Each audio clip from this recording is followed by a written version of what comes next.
With us right now, former head coach Dick Vermeil on Radio Row in Indianapolis. How you doing, Coach? Doing fine, thank you. Nice to be with you guys. Thanks for joining us today. We're coming to you to the UK, where I understand you've got some family that frequents the UK. My son-in-law, Stephen Barnett, was born and raised in Wolverhampton, and he still goes over to see the Wolverhampton Wolves play soccer. They're the Wolves, Wolverhampton Wolves or the Wanderers? Wolves. Okay, Wolves. the Wolves. The Wolves. Okay. Yeah, his mother's 100 years old, and she still watches every game.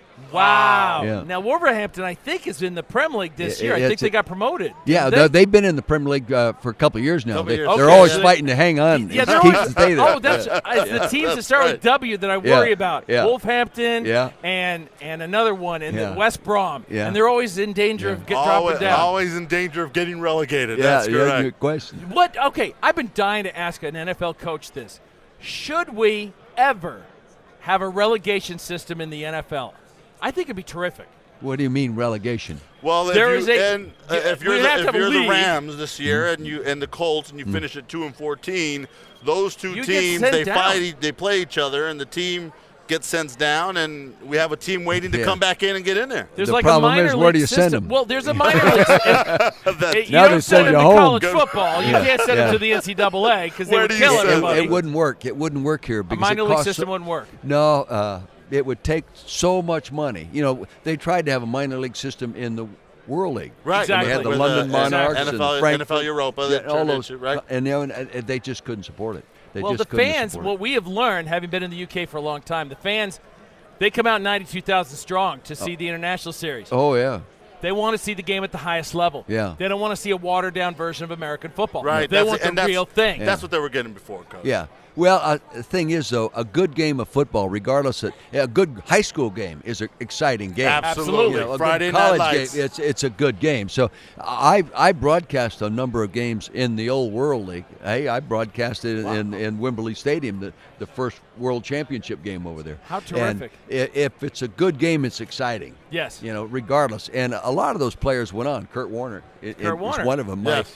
My Tommy Newton, my offensive guard, played over there. And these two guys ended up playing on World Championship football teams. Yeah, and that, in a way, was a relegation league. But it just cost too much money, I guess, in the eyes of the ownership to keep it doing. Personally, I think they made a mistake in disbanding it. Coach, Okay, interesting. Is that you got? Look That's at my the- Ram Ram. Yeah, I was waiting for this. Show that up. Look at that, fantastic Now, Coach- Super Big Bowl enough. champion from the Rams. That is I'm a awesome. Los Angeles Rams fan guy from my childhood. and he's I been grew up sad with him, ever and since I the coached Rams. there. I know that, but you also transitioned. So for us to be here is emotionally difficult Well, for thank me. Thank you. But you know what? I had Kurt Schilling on, and I wouldn't wear his World Series ring, but I could put my arm around him. So Yeah. that's okay because his Red Sox killed us all the time in Yeah. Anaheim. But what was that transition like when Georgia took the team as Frontier and decided to move across the country and honestly left a lot of us in L.A. with broken hearts? Well, you know, I wasn't with the Rams at that time. I was with them before that. I started with the Rams in 1969. I worked for George Allen, I worked for Tommy Proto at the Rams, and I worked for Chuck Knox at the Rams. Then I went to UCLA as the head coach. Right. So when I knew they you were in moved, town. so That's- I was there. Okay. To me, it was a sad day. It was. in pro It was football. sad for a lot of But, people. you know, but I think owners sometimes have to do what they have to do. Well, And at yeah. that time, the National Football League wasn't making the money it's making today. Right. They didn't have the TV contracts here they have today, and they weren't selling Anaheim Stadium. No, Now, I good didn't think place. they belonged out there in the first place, but Yeah. they weren't selling, and she didn't have the money to keep the team, from what I understand. And Stan Kroenke came up with a 40% purchase of the team, and they brought them to Missouri, to St. Louis, and they did what they had to do. I talked to Chip Rosenblum yesterday.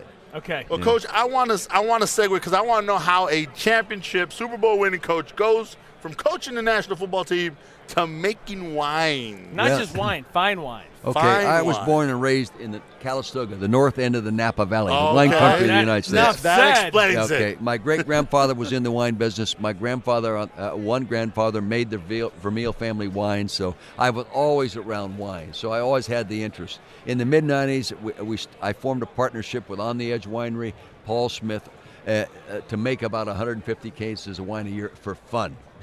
No money involved in the Right. hobby. No, In you don't two- make 150 cases of wine for profit. No. So we decided in 2007, I was out of coaching, to take those people, to turn it into a business, invest a lot of money, bring some partners in, and build a business. Now we make about. Last year we made 5,000. This year we're going to go by around 4,000 cases of wine. Vermeil, this is about a 2008. Now, living in LA, how do I get some of this? In Los Angeles, it's not in there yet. We're on our way, but Total Wines will have it, I think. You got to get in Bevmo or something like that, Total because then Wines. we could. It'd be real easy for us. We have done Total a Wines. poor job marketing our wines in California. You know what? Steve and I are the same way with our We have. career. I'm serious. We're talent, but we're lousy at marketing ourselves because. Exactly. But Total Wine says, carries. Is there a website where someone can come up to? Vermeil Wines. Just Google Vermeil Wines, vermeilwines.com. Vermeil. Vermeilwines.com. There's a lot of different meanings to Vermeil. Okay, you know, Vermeil is really a process of gold plating over sterling silver. It was invented hundreds of years ago, centuries ago, because silver was more precious than gold, so they covered silver with gold. And anyway, you know, there's a Vermeil room in the White House. Yes, but I never knew what it meant. Yeah, that's what it means. But anyway, Vermeil for me is my family name coming from the south of France, and my great grandfather who brought the name to district. brought the name over. That's why I named this Jean-Louis Vermeil after him and my dad's name. Jean-Louis Vermeil. Yeah. Well, thank you very much for taking the time coming talking about the wine. Thank you One for the quick opportunity. question. I got to ask you, we're here for the Super Bowl. Who do you think is going to win this game Sunday? Well, you know, being bold, I'd make a statement. I think Giants will win. Taking the underdog.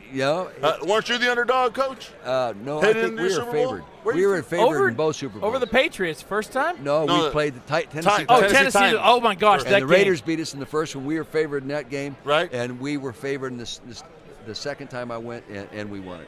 That game, I must tell you. Your Super Bowl against the Titans, Coach. I still think that's the greatest. I still think that's the greatest Super Bowl of all time. Somebody just told me within this facility today that Sports Illustrated has come out with a big documentary about the Super Bowls and picked that as the number one game played. I would never the argue. number one play in a Super Bowl game. Amazing. You'd be foolish to argue otherwise if you asked me. Well, I'll tell you, that play that Pittsburgh made to beat Arizona on the that was good. That was pretty special, too. That pass reception, boy, I'll tell you, that was unbelievable. Pretty special. Former head coach Dick Vermeil. Vermeil Wines, check it out. I'm actually very interested in getting me a bottle. Especially his wife. She won't put it down. Go online. Thanks, Coach. Thank you, guys.